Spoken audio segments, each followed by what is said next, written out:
भारत के एक छोटे से गांव में, जहां जिंदगी बहुत साधारण थी, लोग सीधे थे, दिल के साफ थे और बिना सवाल किए विश्वास कर लेते थे। लेकिन उन्हें सच और भ्रम के बीच का फर्क नहीं पता था। एक दिन अचानक उस गांव में एक अजनबी साधु आता है। लंबे लंबे बाल, सफेद घनी दाढ़ी, माथे पर गहरा तिलक और उसकी आंखें जैसे किसी राज को छुपाए बैठी हों। गांव वाले उसके पास जाते हैं। थोड़ा डर, थोड़ा विश्वास लेकर पूछते हैं, महाराज, आप कौन हैं? वो धीरे से मुस्कुराता है और बहुत शांति से कहता है, मैं वो हूं जो तुम्हारी हर समस्या खत्म कर सकता हूं। चमत्कार की शुरुआत में किसी ने विश्वास नहीं किया, लेकिन फिर कुछ ऐसा हुआ जिसने पूरे गांव को हिला दिया। एक बीमार बच्चा अचानक ठीक हो गया। एक किसान जिसकी फसल बर्बाद हो चुकी थी, उसकी जमीन पर इस बार लहलहाती फसल उगाई। और किसी का खोया हुआ पैसा चमत्कारिक तरीके से वापस मिल गया। अब गांव में हर तरफ बस एक ही बात होने लगी, ये कोई साधारण संत नहीं है, ये तो साक्षात भगवान है। लोग उसकी पूजा करने लगे, उसके आगे झुकने लगे और अपनी हर समस्या लेकर उसके पास जाने लगे। लेकिन जो दिखता है वो हमेशा सच नहीं होता। असल में वो साधु लोगों की कमजोरी को ध्यान से देखता था, उनके डर को समझता था और उसी डर को अपना हथियार बनाता था। वो पहले से जानकारी जुटाता और फिर उसी को चमत्कार बनाकर दिखाता। शास्त्रों में साफ लिखा है, सच्चा संत कभी चमत्कार दिखाकर भक्त नहीं बनाता। सच्चा संत तो ज्ञान देता है, ऐसा ज्ञान जो जीव को जन्म और मृत्यु के चक्र से मुक्त कर सके। तो क्या गांव वाले कभी सच्चाई को समझ पाएंगे, या वो इसी झूठे चमत्कार के जाल में फंसे रहेंगे? कुछ ही दिनों में वो अजनबी साधु पूरे गांव पर छा चुका था। अब हालत ये थी कि गांव का हर घर उसके अधीन हो चुका था। लोग अपनी मेहनत की कमाई का हिस्सा खुशी खुशी उसके चरणों में चढ़ाने लगे और हर छोटी बड़ी समस्या का एक ही जवाब था, बाबा। डर का खेल शुरू। फिर एक दिन बाबा ने अपनी असली चाल चल दी। वो ऊंची आवाज में कहता है, अगर मेरी बात नहीं मानी तो तुम्हारे घर पर विपत्ति टूट पड़ेगी। और उसके बाद एक घर में अचानक बीमारी फैल गई। दूसरे घर के पशु रहस्यमयी तरीके से मर गए।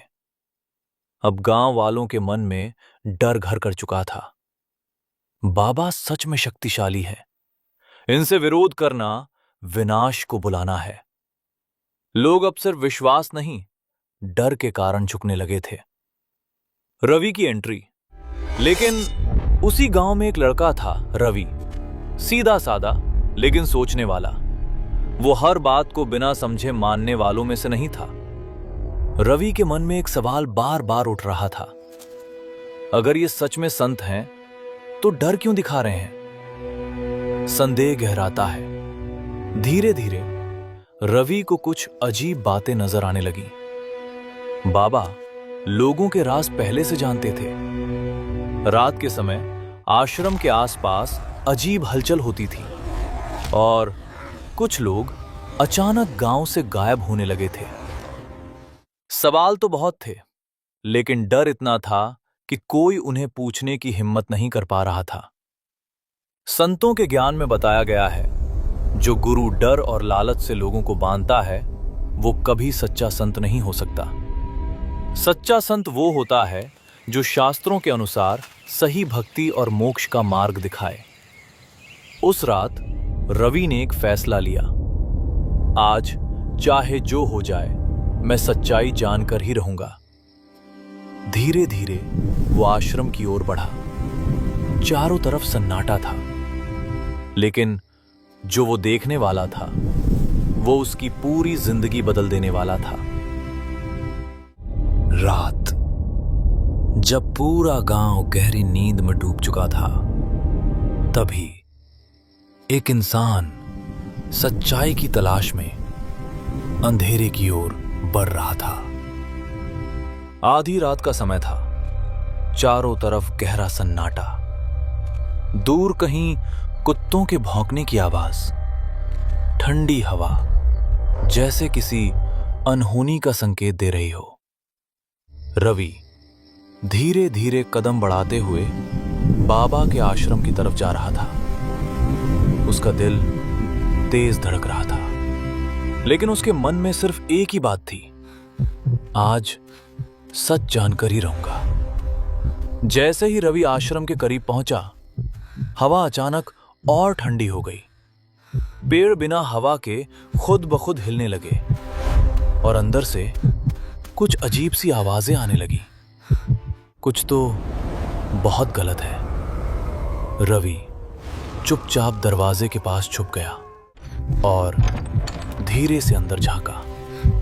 जो उसने देखा, उसकी सांस वही रुक गई।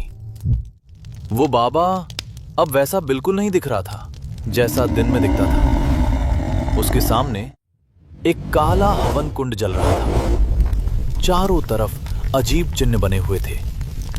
दीवारों पर डरावनी परछाइयां हिल रही थीं। बाबा अब एक साधु नहीं, एक खतरनाक तांत्रिक लग रहा था। वो भारी आवाज में मंत्र बोल रहा था, मुझे और शक्ति चाहिए और लोगों को मेरे पास भेज, मैं उन्हें तेरे हवाले कर दूंगा। अचानक काले धुएं से एक परछाई बनने लगी, जैसे कोई अदृश्य शक्ति उसके सामने खड़ी हो। वो काली आवाज गूंजती है, लोगों को डराता रहे, उन्हें अपने जाल में फंसाता रहे, मैं तुझे और शक्ति दूंगा। बाबा धीरे धीरे हंसने लगता है। उसकी आंखें लाल चमकने लगती हैं। रवि के हाथ कांपने लगे। ये संत नहीं है, ये तो एक खतरनाक तांत्रिक है।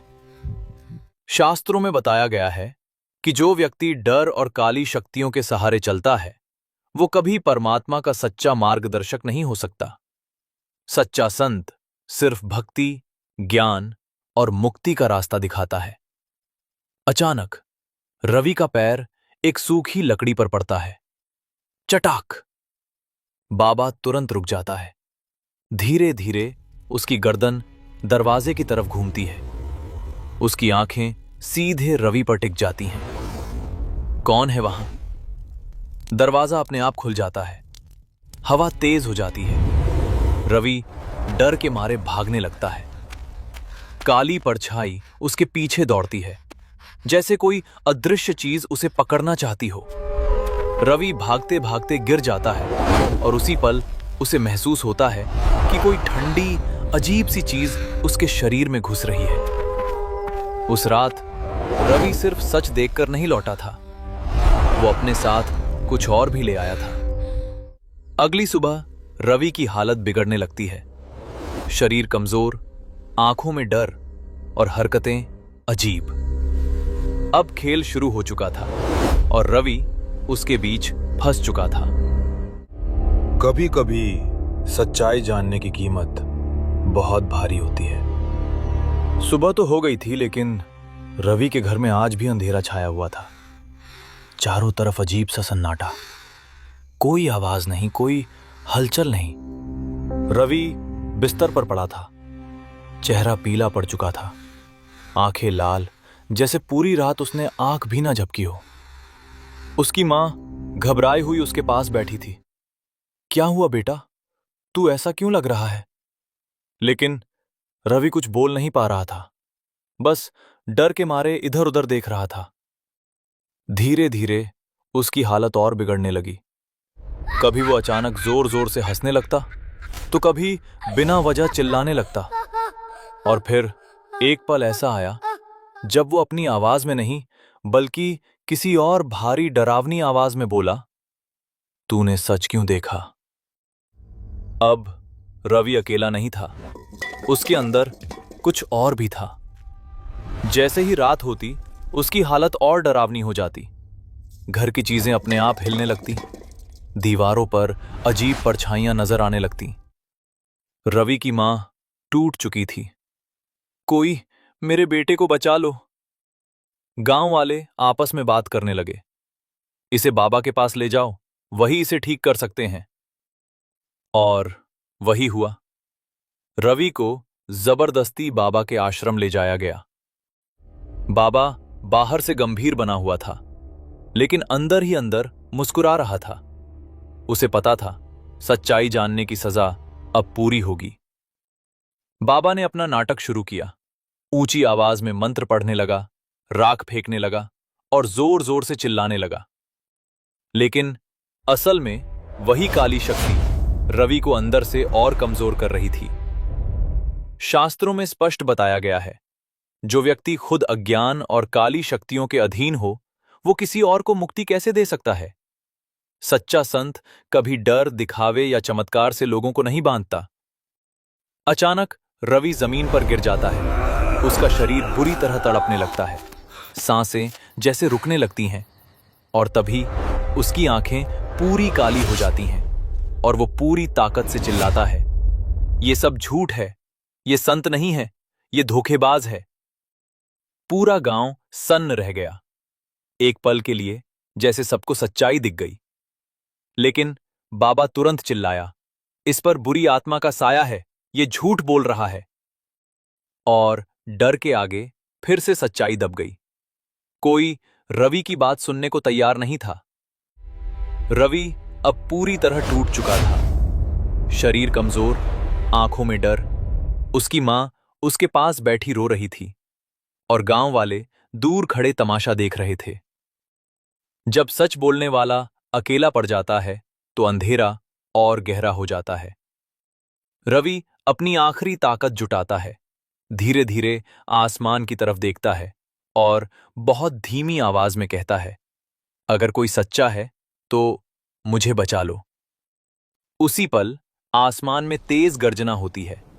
हवा अचानक रुक जाती है। पूरा वातावरण बदल जाता है। जब अन्याय अपनी सीमा पार कर जाता है तो सत्य खुद उतरता है।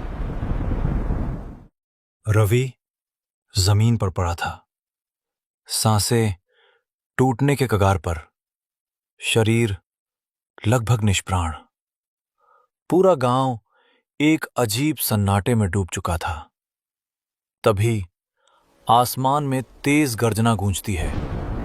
हवा अचानक थम जाती है, जैसे समय खुद रुक गया हो।